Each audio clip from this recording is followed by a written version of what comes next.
दोस्तों, इंडिया के शहर आगरा में मुगल साम्राज्य के वास्तुकार आर्किटेक्ट का एक ऐसा साकार मौजूद है जिसको आज पूरी दुनिया ताजमहल के नाम से पहचानती है। 42 एकड़ में फैला, दूर से ही चमकता हुआ ये मकबरा जहां अपने अंदर खूबसूरती के बगीचे सजाए हुए हैं, वहीं इसके ऊपर गम और उदासी के कई बादल अभी तक मंडरा रहे। चलिए जानेंगे असली सच। जय हिंद दोस्तों, मैं हूं आपका सोल्जर बॉय विक्की। आप सबको वेलकम मेरा चैनल फैक्ट्स बाय सोल्जर पर। दोस्तों, 400 साल पहले बनी यह खूबसूरत इमारत कभी अपने दौर की सबसे बड़ी और सबसे खूबसूरत इमारत हुआ करती थी और आज भी इसे दुनिया का 7वां अजूबा माना जाता है। इस आलीशान ढांचे को बनाने के लिए 20,000 मजदूरों ने दिनरात खून पसीना बहाया, और वो भी 1 या 2 सालों तक नहीं बल्कि पूरे 22 साल तक। अगर आज के दौर में इसकी कीमत का अंदाजा लगाया जाए तो संगमरमर का ये अनमोल मकबरा हैरतअंगेज स्तर पे $1 बिलियन से भी ज्यादा महंगा है। इस इमारत में मुगल वास्तुकारों ने अपने हुनर के कई ऐसे निशानियां छोड़ी थी जिनकी आज तक दुनिया के शीर्ष इंजीनियरों द्वारा प्रशंसा की जाती है। इस इमारत को इस तरह से डिजाइन किया गया था कि जब इसे मुख्य द्वार के पीछे से देखा जाता है तो यह काफी बड़ा लगता है, लेकिन जैसे ही मुख्य द्वार से आगे की ओर जाया जाता है ऐसा लगता है कि इसका आकार छोटा होता जा रहा है। दिमाग को चकरा देने वाली ये कोई पहली तरकीब नहीं थी जो मुगल वास्तुकारों ने इस्तेमाल की हो। इसके गिर्द चारों मीनारों को बिल्कुल सीधा खड़ा नहीं किया गया। यह मीनार थोड़ा बाहर की ओर झुकी हुई है। यदि ये मीनारें बिल्कुल सीधी खड़ी की जातीं तो दूर से देखने पर ये अंदर की ओर झुकी होतीं। इन मीनारों को बाहर की ओर झुकाने का एक और कारण भी था, और वो ये था कि अगर कभी कोई खतरनाक भूकंप आए और ये मीनारें गिरे भी तो ये बाहर की तरफ गिरे और ताजमहल पर एक आंच भी ना आए। आखिर बात क्या थी कि इसे बनाने वाले इस पर एक खरोंच भी बर्दाश्त नहीं कर सकते थे। ताजमहल के कौन से रहस्य थे जिसे करीब 400 साल पहले छुपाने की कोशिश की गई थी?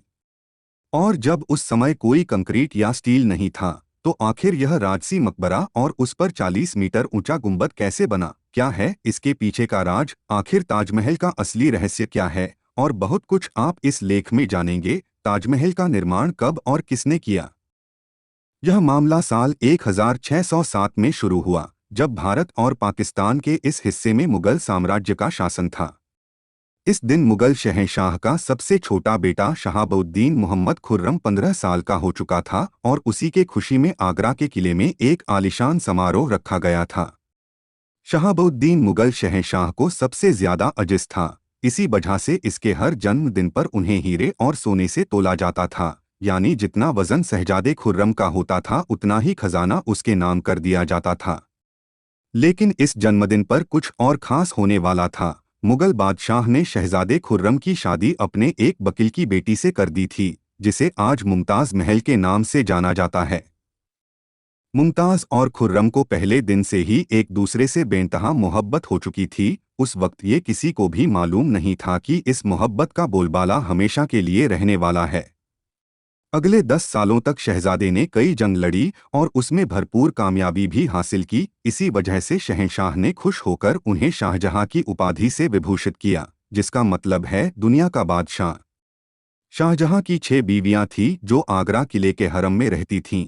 इन 6 में शाहजहां सबसे ज्यादा मुमताज से मोहब्बत करता था और इसलिए उनका ज्यादातर समय मुमताज महल के साथ ही गुजरता था।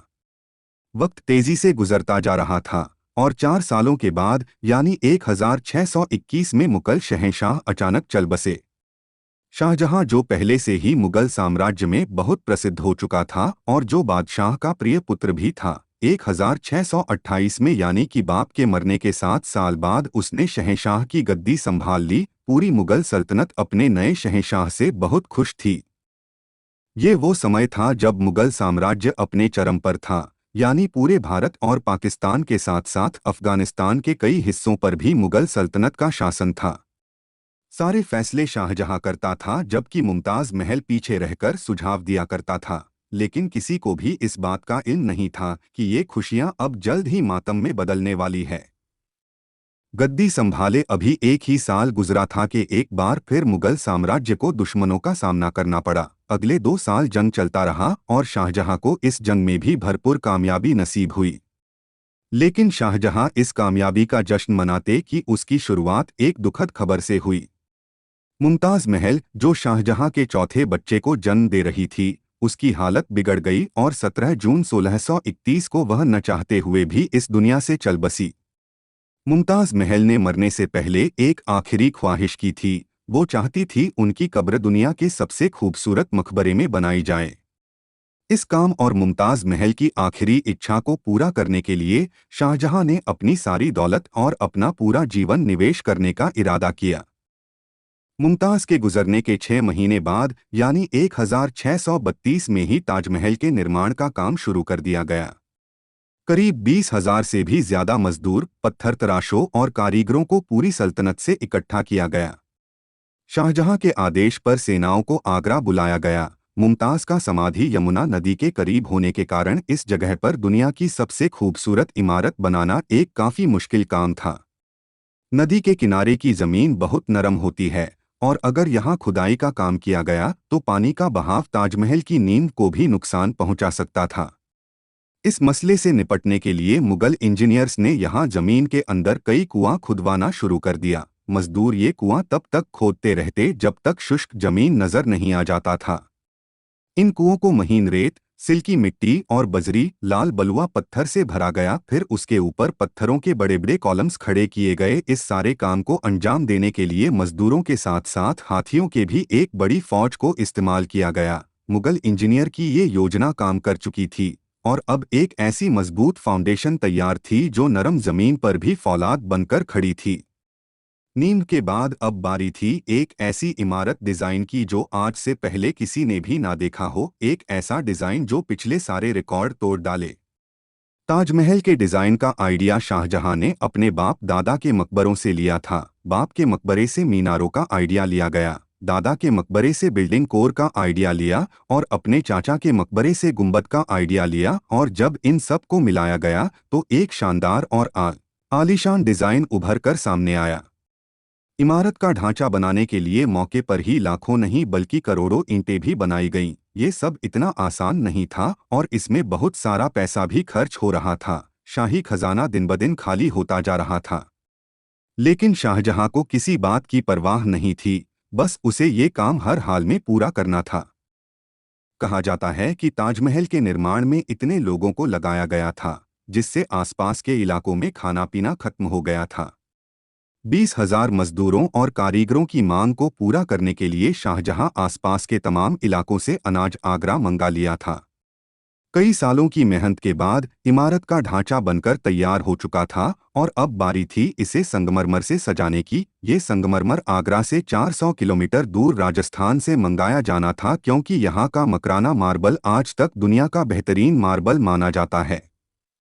शाहजहां ने पूरे मकराना मार्बल को ताजमहल के लिए आरक्षित कर रखा था, यानी ताजमहल की मांग पूरी होने तक किसी को भी इस मार्बल को खरीदने की इजाजत नहीं थी। 1,000 हाथियों की मदद से हजारों टन वजनी मार्बल राजस्थान से आगरा मंगाया गया। ताजमहल का खूबसूरत गुंबद इतना बड़ा है कि इसे आंखों से देखकर ही अंदाजा लगाया जा सकता है। आजकल इस प्रकार के गुंबद को स्टील के ढांचे पर बहुत आसानी से बनाया जा सकता है, लेकिन 400 साल पहले उनके पास 40 मीटर ऊंचे गुंबद को बनाने के लिए बस पत्थरों का ही सहारा था। आज के इंजीनियर भी इस गुंबद को बनाने में मुगल इंजीनियर द्वारा गणना किए गए तनाव की सराहना करते हैं। ताजमहल की साज सज्जा के लिए इसे पिएत्रा ड्यूरा या परचिंकारी से सजाया जाना था। पिएत्रा ड्यूरा एक कला रूप है जिसमें संगमरमर के अंदर कीमती पत्थर उकेरा जाता है। कीमती पत्थर के आकार के अनुसार संगमरमर को सावधानीपूर्वक और बारीकी से उकेरा जाता है और पत्थर को गोंद की मदद से उसमें चिपका दिया जाता है। ताजमहल पर इस्तेमाल होने वाला गोंद कोई आम गोंद नहीं था। कई शोध और परीक्षण के बाद मालूम पड़ा कि ये गोंद गुड़, पेड़ के गोंद, चीनी के गोले और चीनी के बुलबुले, कुछ चिपचिपे लिंटल्स, जिंक ऑक्साइड और कई अन्य चीजों से बना था और वही गोंद आज भी ताजमहल के नवीकरण के लिए इस्तेमाल किया जाता है। ताजमहल की खास बातों में एक बात यह भी है कि ये दिन में 4 मर्तबा अपना रंग बदलता है। सुबह के समय सूरज निकलने से पहले ये बिल्कुल ब्लैक शेड देता है। सूरज निकलने के बाद ये लाइट येलो और पिंक शेड देता है। जबकि दोपहर के वक्त ताजमहल के खूबसूरती का नया रुख देखने को मिलता है। नीले आसमान पर जैसे सफ़ेद मोती चमक रहा हो और शाम के वक्त ये पूरी इमारत गोल्डन कलर की दिखाई देती है। पूरे 22 सालों के बाद यानी कि सन 1654 में ताजमहल का निर्माण का काम मुकम्मल कर लिया गया। शाहजहां अपने बेगम की याद में दुनिया का सबसे खूबसूरत मकबरा बनाने में कामयाब हो चुका था। शाहजहां ने इस इमारत का नाम अपने पसंदीदा बीवी के नाम पर ही रखा। मुमताज़ महल से इस मकबरे का नाम ताजमहल रख दिया गया।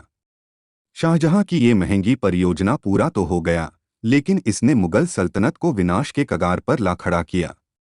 4 साल बाद यानी 1658 में शाहजहां और मुमताज़ के अपने ही बेटे ने तख्ता पलट कर दिया और खुद मुगल साम्राज्य का बादशाह बन गया।